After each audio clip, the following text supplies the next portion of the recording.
Pada kesempatan kali ini, aku akan menceritakan sebuah film berjudul The Con Artist yang rilis tahun 2014 di Korea Selatan. Film ini menceritakan keseruan cracker elit dalam membobol berbagai jenis brankas yang berisikan harta senilai ratusan juta sampai miliaran won. Beberapa unsur seperti hacker, teknologi canggih, gangster, action, dan ditambah plot twist yang tidak terduga menjadikan film ini sangat menarik untuk dibahas. Tanpa berlama-lama, langsung aja kita masuk ke dalam filmnya. Dan silahkan subscribe kalau kamu suka sama video di channel ini.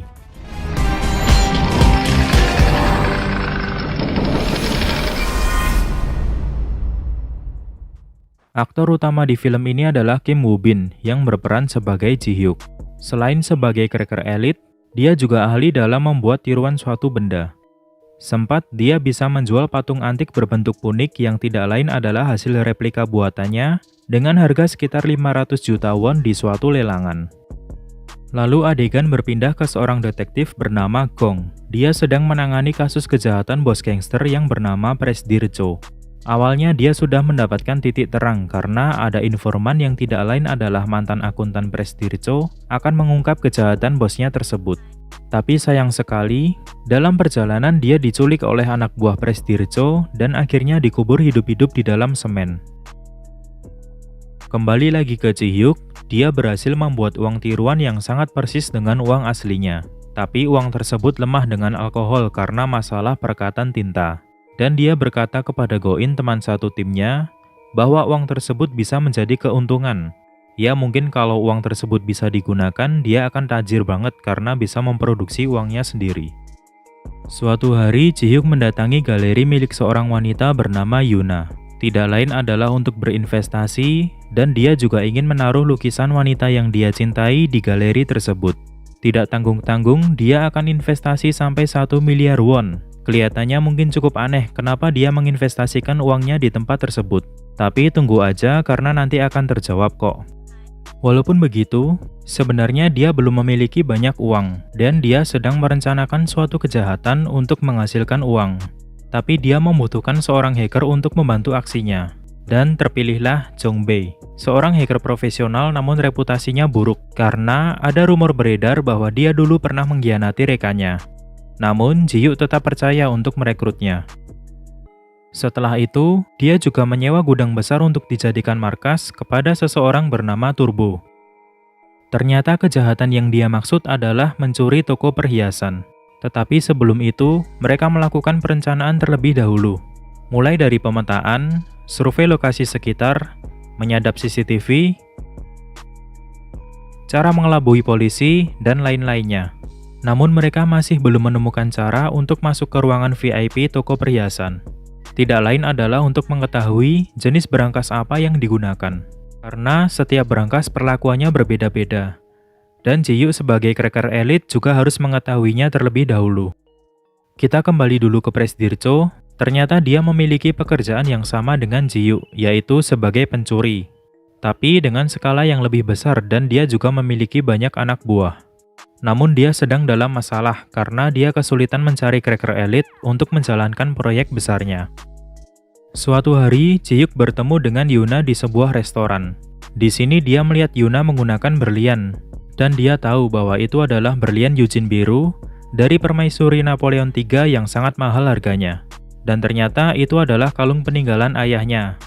Lalu Ji Hyuk mengajaknya untuk mengecek harga kalung berlian itu di toko perhiasan. Karena pembawaannya yang kalem dan meyakinkan, akhirnya Yuna menuruti ajakannya. Di toko pertama, si penjaga toko mengetahui bahwa berlian itu sangat langka dan mempunyai harga yang sangat mahal. Ji Hyuk sudah ditawari untuk masuk ruang VIP, tapi dia menolak dan memutuskan untuk pergi. Namun sebelum itu dia meninggalkan sebuah koper di bawah kursi.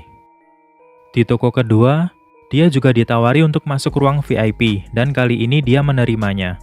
Di dalam ruang VIP, tampak dia memperhatikan brankas yang ada di situ. Dia mengetahui bahwa itu adalah brankas seri M dari Swiss. Sepertinya mengecek harga hanyalah kedok. Tujuan utamanya adalah untuk memasuki ruangan VIP toko perhiasan tersebut. Dan untuk mengetahui jenis brankas apa yang digunakan. Karena hanya orang yang memiliki perhiasan mahal dan langka yang bisa masuk ke ruangan tersebut. Lalu kenapa di toko pertama dia menolak masuk dan malah meninggalkan koper di bawah kursi? Kita akan segera mengetahuinya. Hari pencurian pun tiba. Di sini mereka melakukan tugasnya masing-masing dengan sangat rapi. Koin berpura-pura mabuk dan menempelkan peledak di kaca, lalu dia mengacau sampai alarm berbunyi. Setelah itu polisi datang dan mengira itu hanyalah ulah orang yang mabuk. Tiba-tiba kaca tadi meledak dan koper yang ditinggalkan Ji-hyuk mengeluarkan asap, sehingga polisi mengiranya itu adalah suatu kebakaran.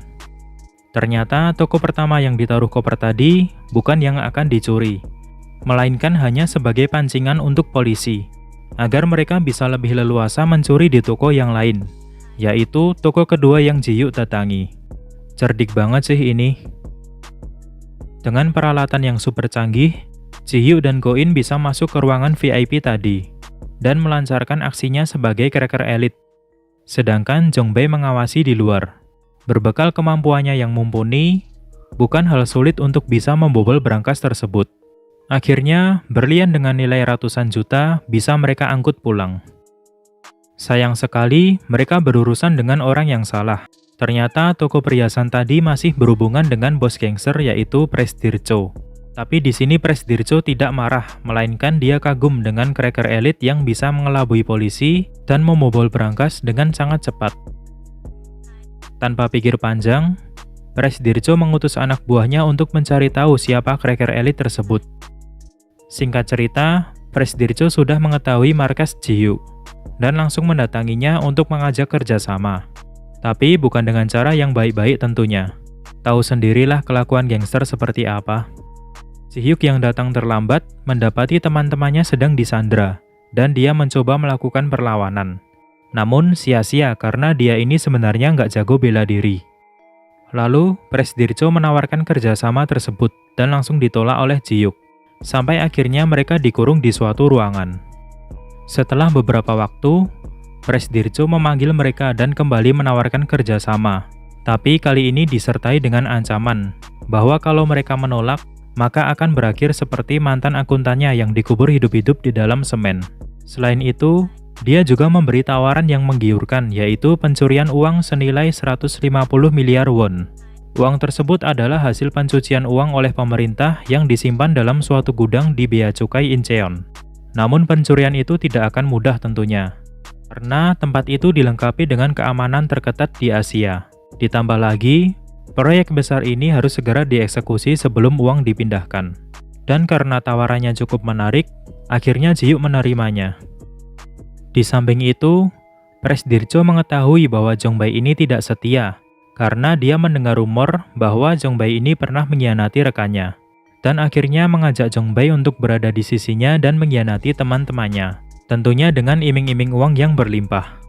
Adegan berpindah ke Ji-hyuk yang sedang duduk seorang diri dan flashback ke masa lalu, di mana dia duduk di tempat yang sama namun dengan seorang bapak tua, yang tidak lain adalah ayah dari Yuna.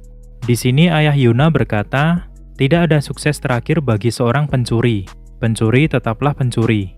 Ada apa sebenarnya di antara mereka?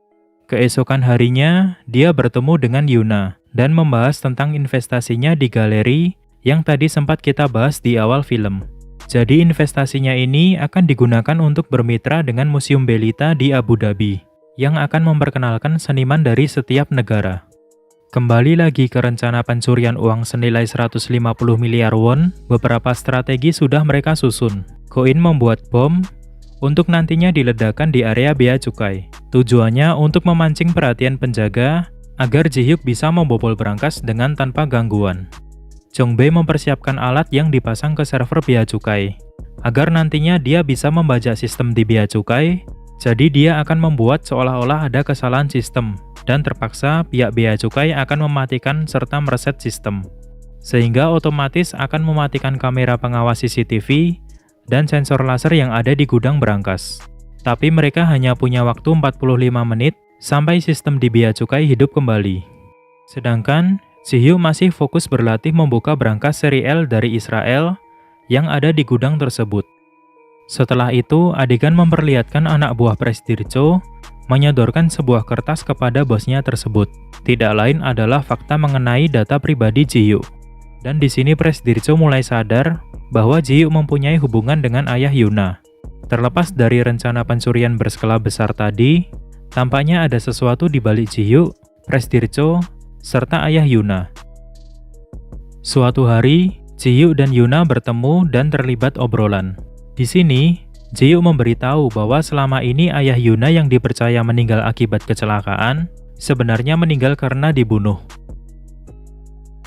Setelah obrolan tersebut, tampak Yuna sangat marah kepada Ji-hyuk karena menyembunyikan sesuatu darinya selama ini. Dan saat memasuki mobil untuk pulang, tiba-tiba dia dibekap dari belakang dan diculik. Ya, kemungkinan besar ini adalah kaki tangan dari Presdircho. Kita akan masuk ke bagian pencurian uang senilai 150 miliar won di Bea Cukai Incheon. Dimulai dengan Presdircho dan Jong-bae yang masuk ke lokasi dengan ID card palsu. Jong-bae mulai membajak sistem keamanan bea cukai. Sedangkan Presdircho mulai meledakkan lokasi yang tadi sempat ditaruh bom. Seketika, orang-orang panik berhamburan dan para petugas keamanan berfokus pada titik peledakan bom. Sedangkan di tempat lain, Ji-hyuk, Go-in, dan salah satu anak buah Presdircho memulai aksinya membobol berangkas. Walaupun pada awalnya sempat gagal, namun dia bisa berhasil pada percobaan kedua. Saat berangkas dibuka, banyak banget sih ini uangnya. Akhirnya mereka memindahkan uang tersebut menggunakan mobil pickup untuk nantinya diangkut menggunakan bot di pinggir dermaga. Namun dikarenakan uangnya sangat banyak, maka tidak cukup hanya sekali angkut, jadi mereka harus bolak-balik mengambil uang. Di sini mereka kejar-kejaran dengan waktu reset sistem bea cukai. Tapi untunglah mereka berhasil membawa tumpukan uang yang terakhir ke dermaga. Saat memindahkan tumpukan uang yang terakhir, tiba-tiba datanglah polisi yang sedang berpatroli dengan mobil. Ji-hyuk pun berinisiatif mengalihkan polisi dan menjadikan dirinya sebagai umpan. Tapi seperti ada maksud lain oleh Ji-hyuk, yang juga disadari oleh Presdircho yang curiga terhadapnya. Di sisi lain, Detektif Gong bersama polisi mendapatkan info telah terjadi peledakan bom oleh teroris di daerah bea cukai, dan mereka bergegas mendatangi tempat tersebut. Kembali lagi ke Ji-hyuk, di sini dia menuju ke suatu ruangan dan tampak sedang mengotak-atik data. Namun gerak-geriknya itu diketahui oleh Presdircho yang langsung menodongkan pistol kepadanya. Tampaknya di sini Presdircho sudah tahu bahwa Ji-hyuk akan mengkhianatinya. Lalu terjadilah percakapan di antara mereka, dan flashback. Ternyata benar bahwa ayah Yuna meninggal karena dibunuh, dan pembunuhnya adalah kaki tangan Presdircho. Sebelum itu, aku akan menjelaskan bahwa ayah Yuna ini adalah seseorang yang sangat dihormati oleh Ji-hyuk, dan kemungkinan besar dia adalah seniornya di dunia cracker elite. Sedangkan kenapa Presdircho membunuhnya? Itu karena Presdircho sempat menawarkan kerjasama kepada ayah Yuna untuk melaksanakan aksi pencurian dengannya. Karena seperti yang kita ketahui, bahwa Presdircho selama ini mencari orang yang ahli di bidang cracker elite. Namun ayah Yuna menolak dan akhirnya dibunuh. Di sini tampaknya Ji-hyuk akan mengkhianati Presdircho untuk membalaskan dendam karena ayah Yuna sudah dibunuh. Ji-hyuk yang sudah tertangkap disuruh menyerahkan diri kepada polisi dengan membawa bom. Dan dia diancam kalau berani macam-macam, maka Yuna yang sudah diculik akan dicelakai. Ternyata benar, dia yang telah menculik Yuna dan dijadikan sandera. Akhirnya Ji-hyuk menyetujuinya. Setelah itu, Presdircho menyadap telepon polisi, menginfokan bahwa pelaku bom teroris menggunakan mobil putih berplat 268213, yang tidak lain adalah mobil yang dikendarai Ji-hyuk. Lantas terjadilah kejar-kejaran di antara Ji-hyuk dan polisi yang keren banget.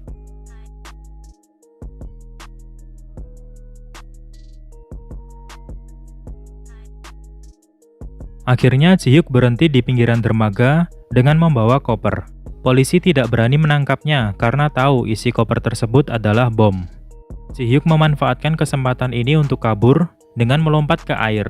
Tapi sebelum mendarat ke air, dia sudah tertembak. Dan bom diledakkan oleh Presdircho. Setelah itu Presdircho menginfokan kepada para anak buahnya bahwa Ji-hyuk sudah mati. Di sini Jong Bae tampak senang mendengar hal itu, karena dia akan mendapatkan bagian yang lebih besar dengan meninggalnya Ji Hyuk. Ko In yang kesal mengetahui Jong Bae sudah berkhianat, langsung memukulnya dan terjadilah keributan di antara mereka. Sampai-sampai Jong Bae menusukkan pisau ke perut Ko In. Wah, bener-bener busuk banget sih pengkhianat seperti ini. Anak buah Presdir Cho yang melihat Ko In tertusuk pisau, terlihat biasa saja karena mereka tahu bahwa Jong Bae ada di pihak mereka. Setelah itu, Ko In yang sedang sekarat dikurung di dalam peti kemas. Aksi pencurian sudah selesai, dan memperlihatkan tumpukan uang tadi diangkut menggunakan truk ke markas Presdir Cho. Saat dibuka, tumpukan uang sudah di depan mata. Sungguh alur cerita yang gak tertebak kan? Tapi tunggu dulu, justru plot twist belum aku mulai. Saat dicek lebih lanjut, ternyata itu adalah uang palsu yang berbentuk kupon. Setelah itu dia mendapatkan telepon dari Ji Hyuk yang dikira sudah mati, ternyata keadaannya sehat sentosa. Tapi bukannya dia sudah mati tertembak? Tentu saja tidak. Yang menembaknya adalah Turbo, temannya sendiri. Dan itu bukan senapan asli, melainkan hanya pemicu untuk alat yang sudah digunakan oleh Ji Hyuk. Jadi saat ditembakkan, alat tersebut akan bereaksi seolah-olah Ji Hyuk sedang tertembak. Dan darahnya pun juga darah palsu. Tak lama kemudian, polisi berdatangan. Di sini Detektif Gong sudah mendapatkan surat kuasa untuk menahan Presdir Cho. Dan tentu saja, Ji Hyuk dibalik semua ini. Ternyata selama ini dia telah merekam suara Presdir Cho, termasuk ucapannya tentang akuntan yang tadinya akan menjadi informan, dibunuh dengan dikubur di dalam semen. Dan tentu saja atas kejahatan-kejahatannya selama ini. Presdir Cho yang sudah merasa terkepung akhirnya kabur lewat pintu belakang dan menyuruh anak buahnya untuk menghabisi Yuna yang sudah diculik. Namun dalam usahanya kabur, dia terlihat oleh Detektif Gong dan langsung dikejar. Setelah itu adegan memperlihatkan Yuna dengan posisi tangan terikat didatangi oleh seseorang. Tebak siapa? Ternyata itu adalah Jong Bae. Dia datang untuk menyelamatkannya. Lah, berarti dia nggak berkhianat selama ini. Jadi sejak awal, dia memang tidak berkhianat. Dia hanya berpura-pura menjadi pengkhianat atas arahan dari Ji Hyuk. Lalu kenapa dia menusuk Ko In? Ternyata ini juga settingan. Sebenarnya dia menusukkannya dengan pisau mainan, dan darahnya pun juga darah palsu. Lalu diperlihatkan, Ko In dan Jong Bae kembali ke markas Presdir Cho. Mereka berpura-pura sebagai polisi dan membawa tumpukan uang yang ada di dalam truk tadi. Loh, bukannya itu uang palsu? Lalu mau diapakan? Nanti akan aku jelaskan kok. Di tempat lain, Presdir Cho yang sedang kabur, tiba-tiba ditabrak oleh Ji Hyuk sampai mobilnya terhempas. Di sini tampak dia sudah sempoyongan dan memberikan kalung milik Yuna. Walaupun dia mencoba melawan, tetapi percuma, karena Ji Hyuk tidak semudah itu untuk dikelabui. Akhirnya, Turbo datang menjemput Ji Hyuk, lalu mereka pergi. Sedangkan polisi juga datang menjemput Presdir Cho untuk dipenjara. Sampai di sini belum selesai, karena kita belum membahas soal uangnya tadi. Jadi, uang yang terlihat palsu tadi sebenarnya asli. Ingat kan di awal film tadi, Ji Hyuk sedang mencetak uang palsu dengan tinta. Dan tinta ini juga yang disemprotkan ke uang curian tersebut. Alurnya seperti ini. Tadi sempat diceritakan, saat akan memindahkan tumpukan uang terakhir, tiba-tiba muncul polisi berpatroli dengan mobil. Sebenarnya itu adalah Turbo dan teman-temannya. Di saat anak buah Presdir Cho sedang bersembunyi di dalam kapal boot, mereka melakukan manipulasi terhadap uang dengan menyemprotkan tinta. Jadi tampilan uang tadi akan berubah menjadi uang palsu seperti kupon. Namun perubahannya membutuhkan waktu. Sehingga saat anak buah Presdir Cho memindahkannya, tidak curiga karena masih dalam wujud aslinya. Sementara saat sudah masuk truk, tintanya mulai kelihatan. Itulah mengapa saat dicek oleh Presdir Cho, sudah dalam wujud kupon. Tetapi seperti yang kujelaskan di awal film, tinta ini tidak permanen karena lemah terhadap alkohol. Dan setelah itu, adegan memperlihatkan uang tadi dicuci, sampai tintanya luntur, dan memperlihatkan wujud aslinya. Beralih ke Yuna, dia tiba-tiba menemukan tas di depan pintunya. Di tas itu berisi foto dirinya dengan ayahnya, dan tumpukan uang. Tampak juga tulisan, Ini investasi sesuai janji. Maaf terlambat. Yang tidak lain adalah dari Ji-hyuk. Setelah itu adegan berpindah ke Museum Belita di Abu Dhabi. Museum inilah yang tadi sempat Yuna sebut akan menjadi mitranya. Tetapi di sana dia merasakan sesuatu hal yang aneh. Karena melihat kalung miliknya dipajang dan terdapat tulisan bahwa itu adalah barang spesial dari Korea Selatan. Lalu dia melangkah lagi dan menemukan lukisan dirinya terpampang di museum itu. Ingatkan rencana Ji-hyuk untuk berinvestasi dan memasang lukisan wanita yang dia cintai di galeri milik Yuna. Ternyata wanita yang dimaksud adalah Yuna. Setelah itu Ji-hyuk muncul dari belakang dan film selesai. Selanjutnya aku akan menjelaskan bagian yang mungkin akan jadi pertanyaan. Yang pertama adalah, kenapa Ji-hyuk melakukan investasi di galeri milik Yuna? Jadi sejak awal dia sudah tahu bahwa Yuna adalah anak dari seorang yang sangat dia hormati. Tujuannya tidak lain adalah ingin menjaga dan menjamin hidup Yuna baik-baik saja. Namun pada akhirnya, mungkin Ji-hyuk juga mulai jatuh cinta kepadanya. Lalu, kenapa hasil pencurian uang di bea cukai tidak diberitakan ke media dan dicari pencurinya? Karena uang tersebut adalah uang haram, hasil pencucian uang oleh pemerintah, dan tidak mungkin mereka akan membocorkannya ke publik. Lagian uang segitu juga tidak terlalu besar bagi pemerintahan. Aku juga akan menjelaskan bahwa merampok toko perhiasan yang masih berhubungan dengan Presdirjo itu bukan suatu kebetulan. Kemungkinan Ji-hyuk memang sudah merencanakannya sejak awal, agar dia bisa masuk ke dunia Presdirjo dan membalaskan dendamnya untuk ayah Yuna yang sudah dibunuh. Terakhir, tidak semua uang dicat, melainkan hanya tumpukan terakhir saja. Tetapi sesuai logika, tumpukan terakhir uang yang diangkut ke truk berarti berada paling dekat dengan pintu truk. Dan itulah yang dicek oleh Presdirjo. Padahal uang yang di belakang harusnya tetap dalam wujud aslinya. Tapi mungkin Presdirjo dan anak buahnya sudah panik sampai tidak melihat ke bagian dalam lagi. Terima kasih sudah menonton video di channel ini. Jangan lupa subscribe kalau kamu suka sama videonya, agar kita bisa ketemu lagi di video selanjutnya. Dan sampai jumpa.